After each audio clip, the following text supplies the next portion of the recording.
Hey, Fae folk, welcome back to what the lighting is like making this look like a really creepy video. We're doing a doll room tour, but right now I'm currently sitting on the not so well lit stairs to my basement. So like this looks real weird for the intro, but we're gonna get there, I promise. Uh, so with the room tour, I am using just my phone to record this, so visuals might be a little bit less crisp, and the audio is definitely going to be like not quite as high quality. So I do apologize for that. It just kind of is what it is. It's way easier for me to film on my phone than to try to like lug both my camera and my mic around. So hopefully it will be worth it. Before I can get into the doll room tour, the reason that I am sat on my basement stairs instead of just like immediately getting into this is because I feel like I can't do the doll room tour as is without giving like some backstory and some disclaimers. So I will put like timestamps for this video for like all of the explanation and then like all of the actual room tour. So you can skip this if you want, but like I do think that the context is kind of important to like why things are going to look the way that they're going to look. Also, I'm sorry if anything's shaky. My hands are like a little bit iffy today. I was shoveling some snow yesterday and I'm in a lot of pain today because of that. My hands are not happy with me, so I'm a little shaky. My apologies. This is really just like not a high quality, high production video. Reese, what did you just do? My cat is causing mischief. Yeah, but it will hopefully be fun regardless. You guys have been asking for a room tour, and I totally understand why. We did move into a house last May, and I intended to get a doll room tour out a lot sooner than now, and unfortunately, I just haven't, and I really wanted to put this off, but for reasons I'm about to get into, I feel like that's maybe not what's going to end up being the best case scenario. So we're doing a doll room tour today, even though it's going to be a little bit weird. So to just go ahead and like jump on into the story, because I want to try to make this as brief as I possibly can so that we can get to the like slightly more exciting part. It's not like it's going to be anything crazy, but yeah. So as I said, we moved into the house in May of last year, which was super exciting. Very grateful to be able to like have that and like do that. And not long after, we did unfortunately find mold in the basement. I don't think I ever talked about why there was mold in the basement on camera. Like, I don't think it just ever came up because I referenced it in videos because for a while I was filming at my dining room table. But I don't think that I ever explained why. Also, context, if you haven't seen this before, I'm so sorry. I'm like all over the place. Hi, Reese girl. You're so cute back there. Oh, good grooming. Good baby. My doll room is the basement. Like, that's just like how it worked out. That's what we thought would work best for us, is like to have the basement be the doll room. So yeah, we had mold in the basement, and the problem was right before we got the house, the old owner did put a new roof on and it wasn't put on properly. I know, kitty cat, I'm sorry, I'm talking instead of giving you attention. And so because it wasn't put on properly, instead of when it rained, the rain like dripping off of the roof into the gutters and like, you know, draining properly and all that jazz, it just went straight into the walls. And so he ended up with mold in the basement. The mold has been gone for a hot minute now. It's perfectly safe for me to be down there, which is like the ultimate important part. But a very large portion of the basement had to be torn apart to clean up the mold. Like, it was a pretty big problem. And again, like, it is solved, and mostly I'm just really grateful that neither me nor my husband or the cats like ended up getting sick or anything, and like everyone's safe and healthy, and that is the most important part. But it does mean that what you're about to see is a little bit of a disaster. And the reason that it still hasn't gotten fixed, even though the mold itself has been gone for like several months at this point, I think time is questionable for me. It's hard for me to like remember the exact timeline, but even though the mold is gone, we haven't been able to fix anything. So I'm like literally staring off camera at the place where drywall is supposed to be, and it's not there, and we're missing a large portion of the rug. And basically the basement is just like super messed up. And the reason we haven't been able to fix that is I don't want to get in, I don't want to get into any like insane specifics, just because it's like, you know, my personal life, which I don't talk about as much on here. Certain aspects I don't mind talking about, but I don't want to like give an extensive amount of detail with regards to our house. I just don't really feel comfortable doing that. But what I will say is that for various reasons, my mother-in-law is the one who is kind of paying for the basement to be fixed up. And I'm hugely grateful to her for that. But so everything's kind of on her timeline. She's finding the people that she wants to find. And with Christmas and everything that just happened, it's been like harder to find contractors to come out in like a timely fashion. There's just a lot going on behind the scenes, I guess, that is completely outside of my control to where I can't get the basement fixed. So I kept telling myself, oh, I'll do the room tour like when it gets fixed. I'll do the room tour when the mold's gone and everything is like redone. But I don't really have a concrete timeline on that because, again, it's not in my control. And so at this point, I'm like, okay, I don't know when the room tour would be. If I knew for sure that in 2 months everything was going to be fine, I would just postpone it for another 2 months and like do it then. But without knowing that, I feel bad because you guys want to see it and I want to give you the content that you want. So we're doing a room tour today, even though everything is an absolute disaster. It's basically the long and short of it. So I think that pretty well explains everything for the intro. I think that's everything I needed to say. So now I'll turn the camera around and you can see what I'm talking about. So current perspective from the stairs, this little doohickey here, it's, I don't know the technical term, like an air scrubber, something like that. The mold company that we had come in and take out the mold had that going before they were able to like come and do it, so that it was like helping the air stay clean. And then it was there while they were doing it, and they left it so that when the drywall gets done, it's very dusty, and hopefully that will help keep like the dust from getting super, super thick in the air. So that's just kind of sitting here until everything's figured out. The reason it's in such an inconvenient location right at the bottom of the stairs is because there is like right in here a teensy gap going into this wall. And Reese, my lovely darling kitty, she's very small. She's an extremely small cat. She's like 7 or 8 pounds. And she comes down here when I film, and I can't see this area when I'm filming, which you'll see why in a second. So I worry about her while I'm filming, like when she's down here unsupervised because I'm filming. I worry about her crawling into the wall because she would try. So I put that there to kind of like block off her access. So that's that explanation. But this is the first part of the basement and technically the doll room. Not super.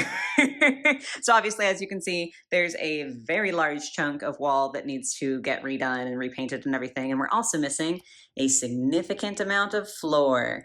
Well, not floor. Obviously, there's a floor, but carpeting. So beyond that black barrier, which I'll explain in a second, is still carpet. There's carpet here, but all of this had to get ripped up, not because it was like mold on every square inch or anything like that, but just out of an abundance of caution. They took out like this whole section here. And I'm not going to pretend I know anything about any sort of home renovation or like repair or anything like that. So it's kind of hard to see at this angle, but this black barrier is cut at an angle, and like right on the other side is where the carpet's cut. So the carpet's cut at an angle and then obviously got cut off at the stairs here.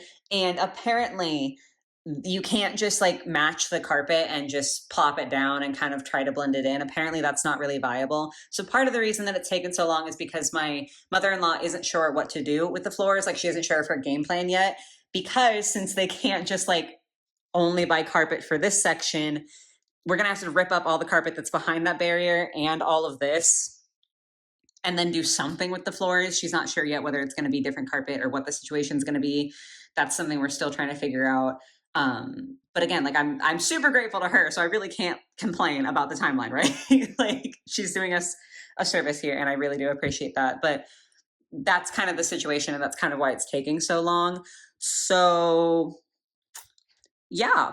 Anyway, moving forward, the black barrier, that is part of what they call it a containment. If you've ever had mold removed, perhaps you are familiar with this, or if you know anything about mold removal. There was also one at the top of the stairs at first before we got the air tested to like make sure that everything stayed here. And it was literally just like so that while they're ripping this up and while there's active like mold spores in the air, this was to block that from spreading anywhere and to make sure that, like the name implies, it stayed contained and didn't like mess up the rest of the house or get into the vents was like the big concern. And thankfully didn't happen. Like I said, everything tested fine. The air and everything is perfectly safe down here. It's just very unfinished now.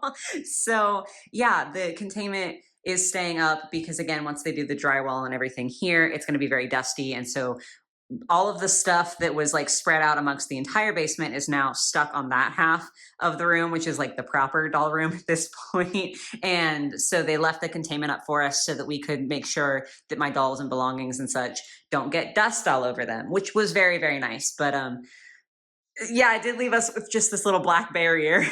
So we're gonna head and step through what Tony lovingly refers to as the birthing canal. And this is actually the doll room. So I'm going to start over here because this is the less exciting part. We're just starting with the mess. It is like somewhat organized, but I had every intention of like getting all this stuff unpacked and like put away nicely and everything. And then we got the mold and I had to move a bunch of stuff from that half of the room over here. And everything here, I'm eventually going to have to move. We're skipping forward a little bit through this door. This one's just a bathroom. Through this door is the unfinished portion of our basement, which is just like for storage, right? And so all of this and everything else you see in here is going to have to go in there at some point whenever we rip the carpet out, because obviously it can't be here. It's in the way of the carpet getting ripped out. So I was like, okay, I guess a lot of stuff is just going to stay in boxes and such because I'm going to have to move it eventually. So this is kind of just all junk. We won't really go over anything like that. I do have my like Barbies out, some Rainbow High out. This was stuff that like at one point I had unpacked all of the dolls. You'll see where the rest of them are in a moment or in a few moments. But I had them organized by brand at least so I could like try to plan out my displays. And then the mold happened. So we've got like the stack of Skulltimate Secrets lockers in the corner there that I want to put up on the wall, but I'm not putting up on the wall yet because why? And then we have all of my Barbies nicely organized because they're the only ones that wouldn't fit like back into the bin that I have the rest of my dolls in that aren't on a shelf. And I didn't want to put them like in a box yet. I don't know. I probably could. I just haven't. We've got a few Rainbow High dolls that can. These acrylic little shelves that I have. They're technically for like makeup organization, but I like to use them as risers for my displays. We have a doll that hasn't made an appearance on the channel yet. I won't say anything about her just yet, but shout out to Enza from the junk drawer. You know what you did. And then here, actually, this is my light. I'm going to move it a little bit so you can kind of see what we're working with here. So I have 2 shelves up currently. I did only have one up and I kept saying like, oh, I'm not going to bother putting another one up because I'm going to have to move everything again. But it was bothering me having so much stuff on the floor because this entire second shelf up until like a week ago, everything was on the floor. And I'm going to have to move it regardless of whether it's on a shelf or not. So I don't know. I was like, let's at least get a little bit of stuff set up so it's kind of nice. So we'll look at this shelf first. Right up top, we have Jennifer, absolutely gorgeous. Her art is displayed behind her. It is just like blue tacked to the wall, so it's very easily removable. I'm not like damaging the art or anything like that. This is my Laguna blue box from her Creep Reduction that I got that I turned into like a little art piece. And then my mementos from being in the Doll Awards this year, which was super duper exciting. This first shelf that we're looking at second, because I am bad at organization, is all Monster High, and that kind of continues over here. I mean, top Monster High, and then like there's some down here as well. So we've just got Monster High dolls from Gen 1 specifically. This is like part of my Gen 1 shelf. And then we move into the Barbie display. So I have some of the Barbie Dolls of the World Princess Edition dolls, which if you've been watching for a while, you know that I am beyond obsessed with these dolls. I think they are so, so stunning. I love them so, so, so much. So the way that I've done it, it's kind of hard to see, but it's better than it was before. Kitten break. Hi, baby. Hi. I love you. You're so sweet. I have to get back to the video though, Miss Weiss. I apologize. She's probably going to be screaming. Anyway, so like this is the Princess of Ancient Mexico. And then I cut out the back of her box because all of these dolls in this line have like information about their culture on the back of their box. And I think that's so fun and cool. And I wanted to keep them. So I have those blue tacked behind the dolls. So like functionally you can't read it without moving the dolls, but I still think that it's like a nice little touch. Same situation. Down here, more Dolls of the World, and then kind of just random Barbies on this bottom shelf. I know, baby girl. I know. You're so sweet. So cute. Several new additions. The only one that has any like paper that goes with her is this doll. She's not like a Dolls of the World princess doll. She is just the Ghanaian Barbie, but she also had some information, so I wanted to pop that in there as well. Reese, please don't hurt the dolls. You're such a cutie patootie. I love you. I'm working though. I'm working. Anyway, sorry. She's just so cute and distracting, but dolls, focus, dolls. So then going bottom up on the Monster High shelf that's like full G1 Monster High, I've got my Haunt Couture dolls that I have here, and then just some other Gen 1 Monster High dolls. They're not really like organized in any particular sort of way, and most of them aren't displayed with all of their accessories because those are still in bags right now. It is just kind of what it is. It's a work in progress. This is very obviously not a clear and cute and concise doll room tour. This is a mess, but it's what we've got. Also, I don't think I apologize, but some of the lighting down here is pretty iffy because normally I use my actual like filming light, but I don't want to blind you guys with it. Moving on up, Freak de Chic shelf. I was really happy to get this second shelf because that meant that I could like disperse these dolls that were here and put up Freak de Chic because I hadn't had like a nice way to display them. They just take up a lot of space because it's like one of the only play sets that I own, but well worth it. So that's super fun. Then we've got more G1 dolls. And then up top, I have my little Monster High minis along the bottom here. And we've got the OG old collector Draculaura as well as Vampire Heart Draculaura. I really like having them next to each other. I just think it's super cool to like see them and see the comparisons between the two. So backing up a little bit, pretty girl. Those are my only two like nice shelves that you don't at least somewhat see on camera. And then to actually show you, this is where I film. So this is the light that I moved, and that's why I didn't want to turn it on because it's huge and bright and it's a lot. So got my camera, my little mic, my chair. I have, actually I do need to mention this. I keep like battery packs and my rubric and my doll bingo in here. And I guess this is as good a time as any to say I did poll you guys on this one, G3 Cupid upsets G1 purists, because we did get a look at G3 Cupid recently. And fortunately for the doll, but unfortunately for my bingo prospects, you all voted that some people are upset, but it's like mostly she's having an okay reaction. So I definitely should not mark this off. And I do totally agree. Like, I feel like she has been getting a pretty decent reaction from Gen 1 fans, which again, great for the doll.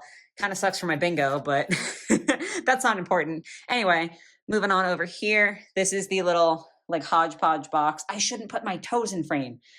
I'm so used to like pointing with my feet sometimes. That sounds so weird to be like, oh, I'm used to pointing with my feet. Whatever. I'm blurring it out. We don't do free foot pics on the internet. Anyway, this is the shelf that you can kind of see when I am filming my G3 Monster High shelf that has all of the dolls except the Skulltimate Secrets dolls that are like in their lockers that you saw earlier. So at the bottom, we've got the Hisfits and the Garden Mysteries Drac, who the locker I'm going to donate because I don't like that one as much as the others. And I've got risers prepared in the back to add on.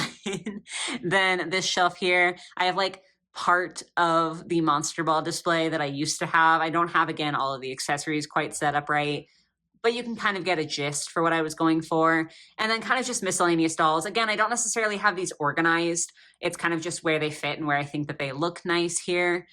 Moving up a shelf. This one's real full, but we've got some more there. And then I've got this little piece that I cut out from one of the first boxes from G3 that I got, and I wanted to like have that little label because I thought it was cute. We've got our little clanky moment. Doesn't matter how many times I have to move them. They're going together there. And then Dracula's and her Bratz chair, which I think is really cute. So that is the G3 display. And then on the opposite side of the filming station is all of the Rainbow High dolls that I could fit on this shelf. As you saw, I do have a few that didn't quite fit, but like this is something. Again, not really organized, not posed or like displayed with all their accessories. I'll get there at some point. So that's shelf 1, shelf 2 here, 3, and 4 has 3 layers, which is so nice and fancy. Reese frequently, when she comes to visit me when I'm filming, knocks over this drum set and this mic stand, which is just like a funny little tidbit there. This is a random chair that I have. That's our Wi-Fi box and an extra shelf for those shelves. I do have my Kita doll here just because I don't really know exactly where else to put her. And also I like to use her sometimes to help my camera focus because sometimes the autofocus is like not it. So I'll use the doll, set the doll here, her box, and use that to help focus. And then, like I said, unfinished storage, bathroom, which y'all don't need to see. And then the last little thing to share is this pile of stuff here. So this blue bin houses all of my other dolls that I was able to fit in it, as well as like ponies and such. They're kind of just in there. It is what it is. Both of these bins here, the two white ones, this is my battery charger. These also have dolls in it. This is an extra light in this black bag. And then all of this stuff is like doll accessories. So there's like a lot of clothing in a lot of these, actually. There's like shoes in these. I've got accessories and like rubber bands for hair ties. So this is my actual like dolly related kind of storage corner. It's not even a proper corner, but yeah, that's kind of everything. This is the most put together portion for sure. So we'll end the video staring at this nice bit. I do feel really weird. I think I talked about this in my last doll room tour, which was at the apartment before we moved. This was like a hot minute ago, where I always find myself in this position where I'm like, oh, I don't want to do the tour until it's like perfect. It's never going to be perfect, but this is significantly more imperfect than I would have imagined. But positive note is I definitely plan on doing an updated tour, hopefully sometime later this year. Like I'm hoping it won't be absolutely forever before I can get this situated where everything is at least in a place on a shelf. And this is going to be a heck of a glow up. So that's like the bright side, is that it's going to be really great later. It's just not necessarily wonderful now, but you know, it documents where we're at the moment, and it's a nice benchmark for the future. So hopefully this was still fun for you guys. I do feel kind of bad because, again, like y'all have been requesting the doll room tour, but I feel like this is not what you anticipated, but it's what I got. So hopefully it was fun for you. That's kind of all I have to say. But yeah, we'll see how it goes. We will see how things turn out. It's going to be really fun, like once everything's fine. I am very optimistic for the future. It's just kind of grim at the moment. But yeah, I think that's going to be it for me for today, guys. I hope you enjoyed the video. As I said, hope this was fun for you despite the chaotic nature of the content today. I hope you have a lovely rest of your day or your night or whatever it might be, and I will catch you in the next one. Bye, guys.